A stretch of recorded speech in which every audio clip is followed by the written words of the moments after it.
Hi guys, welcome to this episode of Flex Monday podcast. Today we'll be discussing the study of law and how it is supposed to help the development of Ghana.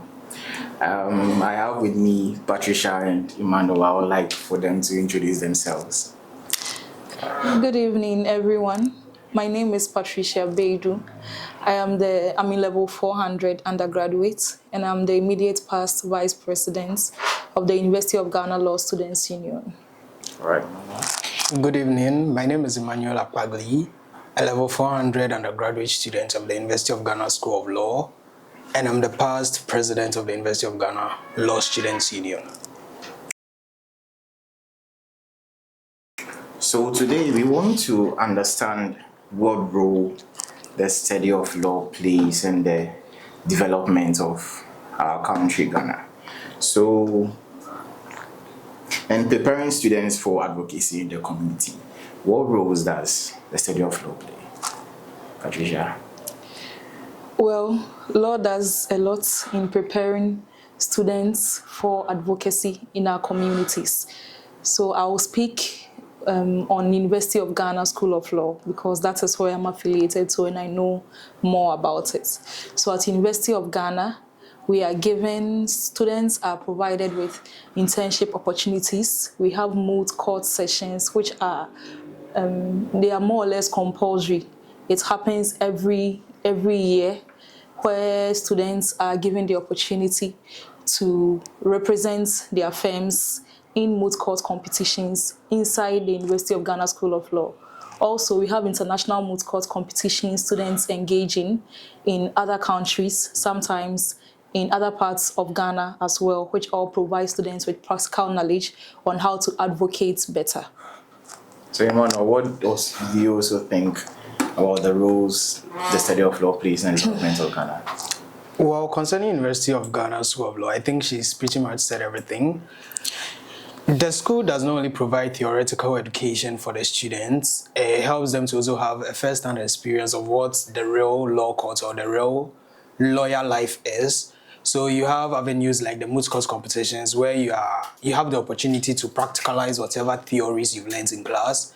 You have the opportunity to represent hypothetical clients. So it's more like a mock court session where you are able to take the role of a practicing lawyer to be able to speak before a judge on behalf of a client.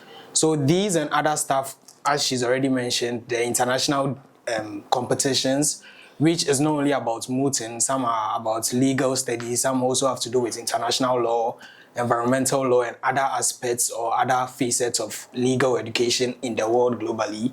And there's also the international department, which helps with exchange programs abroad and even with master's students having to study abroad in other countries so that they're able to familiarize themselves with the different legal education or with the different legal traditions of other countries.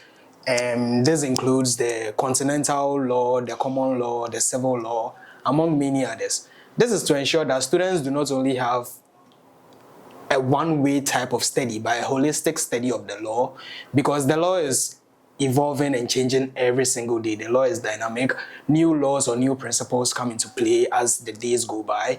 So the school tries its best to ensure that students are up to date or students are at par with the evolution that happens around them. And this helps students to be better team players and better role players when they come into society because they are able to garner this knowledge in school and able to also contribute to ensure that Ghana and Africa as a whole, and even the world as a whole, is able to tackle many of the legal problems that we have currently. Okay, so Emmanuel, looking at the practical nature of what we are studying, does the current legal education system in Ghana provide enough practical training and real-world experiences to the students? Well, I think generally I do not have enough knowledge on other schools, so I can only speak for University of Ghana School of Law, which we do have the opportunity to attend. Right. And UGSO really tries its best to ensure that students have a holistic educational process or an educational experience. This, as I've already stated, with the moot courts and with other stuff, and even in the classrooms, studies are not made so much so that you can only chew and pour and forget whatever is happening. Studies are done with real life experiences, with practical hands-on experiences so that you're able to internalize the principles you are studying in class. During internship opportunities, you're able to internalize and practice these principles you've studied in the classroom. This is to ensure that you do not only know them in your head, but you also know how they apply to real life scenarios, because theory in the book is different from what happens in the real life. And you'd have to have a first-hand experience to be able to decipher when and where to apply certain principles and when to apply common sense. Okay, so Patricia, is the educational system also practical enough for law students? I think for law students, we actually have enough grounds for practicals when it comes to legal education in Ghana. And as I said earlier, I'm speaking of University of Ghana School of Law.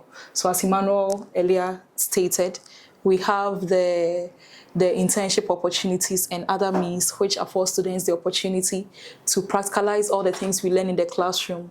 So we don't just limit ourselves to the theories we are taught or the theories in the books as we are explained to by our lecturers. We are also given the opportunity to go to court to see what exactly is happening in real life, so we can just oppose it and know how to apply it when and where necessary. Okay, so what are some of the barriers we face accessing legal education in Ghana?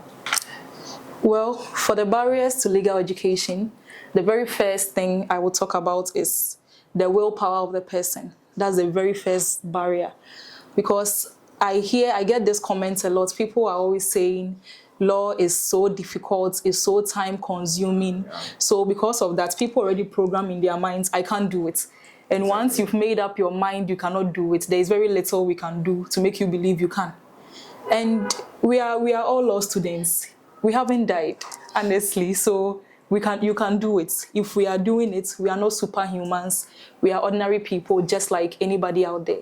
So law is it's not easy. Let me admit that. But it's not so difficult. It's not something you cannot overcome. You will overcome it in Jesus' name. So the law, you can do it. It's time consuming. 6 years, let me say, undergrad, you have 4 years and then 2 years at the professional school. Yeah. Whether you do law or not, once you are alive, 6 years will come.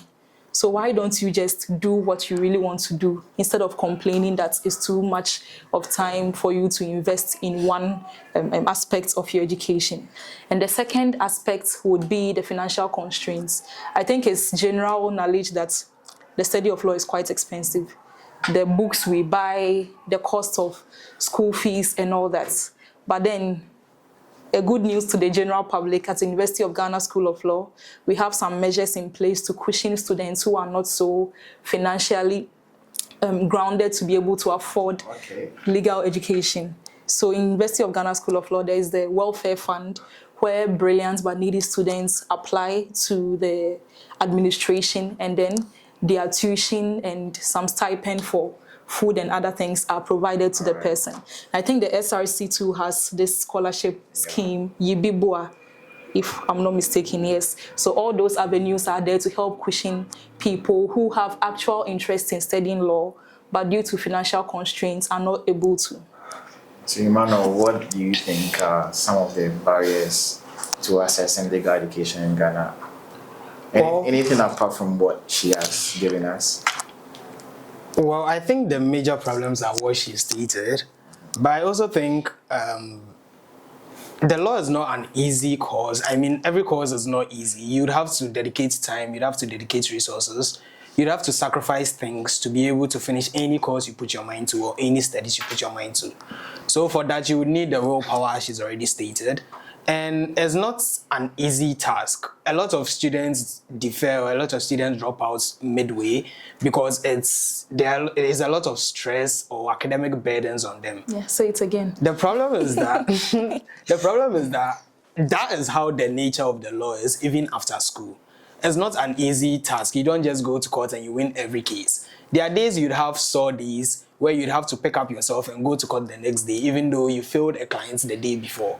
And you have to go through all these phases, all the 5 stages of denial or the 5 stages of sadness you have to go through to build yourself for the life after school. Because the life after school is not going to be any different from the life you are going to be living in school, because you'll be going through this academic stress. After school, you'd also be learning the law doesn't end immediately you become a lawyer, because you still learn new law, you still learn about new principles, new LIs and new laws come out. You'd have to learn all these things. So it's quite, when you look at it, actually, these barriers are more of like a blessing to you, except the financial barrier, which obviously is not a blessing, but with the willpower, with the dedication, with the academic stress, it's more of a blessing in the sense that you would need them after school. They are going to build you up, because for everything, even say for a soldier, you'd have to go through training, rigorous training to build you for whatever you'd be facing after you are called to the army. And it's simply the same for the law education. You'd have to go through stress, you'd have to go through academic turmoils, you'd have to go through sad days to be able to build yourself for the stress, for the life you'd be living after school, which would more so be the same thing you'd be doing in school, because it's still the law you're going to be practicing. Yeah, so Ghana is advancing, technology is advancing, and with the advancement of technology, we need to look at how we can incorporate it into our daily lives, more so into our education. So, taking University of Ghana School of Law, for instance, is the advancement of technology being implemented in our system of education? Well, yes, that's the good news. At University of Ghana School of Law, we have the hybrid system where in-person lectures are incorporated with online lectures. So with that, some students who are available and are inside the lecture room or auditorium would be having access to whatever the lecturer is teaching, and others who may be out of the country, who may not be in the classroom due to one or two reasons, would also have the opportunity to partake in the lecture ongoing. But that doesn't mean you should be missing classes. Exactly. Good point. You shouldn't. In-person classes are also very important. So we have the Zoom sessions. Sometimes we use Google Meet and other platforms to facilitate this process. And to chip it into, at University of Ghana School of Law, we have a mechanism or a system for students with special needs, especially the visually impaired. So in the library, there is a special computer dedicated to them to assist them in finding cases and other materials they will need for their studies. So in case you are a student with special needs, don't worry at all. When you come to University of Ghana, you'll be as comfortable as you can be in the study of the law. So Emmanuel, are law schools in general incorporating modern technologies and innovative teaching methods into their programs? Oh yes, I think they really are. And especially for the University of Ghana School of Law, they really are trying in that regard. Because we have class sessions where we would where we would imbibe YouTube sessions, or we would imbibe real life scenarios to be able to apply the facts or the principles we've learned in class to them, to see if even as students we can bring up arguments or we can bring up ideas that seasoned and trained or experienced lawyers would also bring. And we've seen improvements in that regard, because we've realized that the teaching by the lecturers, which is the usual teaching that they come to class to lecture, is done in a way to ensure that we are able to imbibe whatever they are pouring out to us, because these lecturers also practice the law as they are lecturing us. So they give us a lot of tips on how to practice the law, on what they do to ensure that they maximize success and efficiency when representing their clients. And all these information helps us as students to be able to understand the law, because it's not an easy thing. It's a lot of things you'd have to cram into your head, and without practice or without hands-on experience, it's quite difficult for you to remember them, because you'd be learning a lot of laws, you'd be learning a lot of things, and the laws are a lot. New laws keep coming up daily.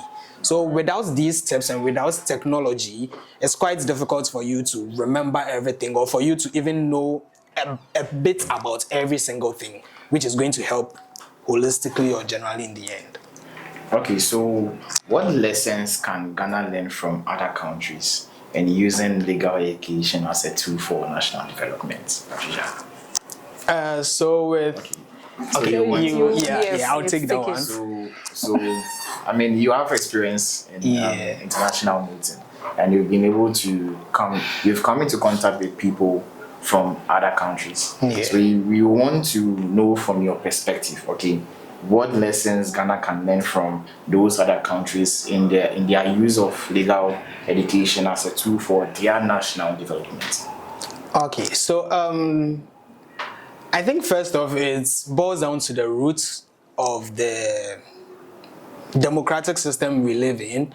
Because with my experience from Europe, it's quite different because Europe has an European Union and they also have a more holistic way of study which applies to every single European country as they all study the civil law, the continental law. But before then, how did you get to Europe?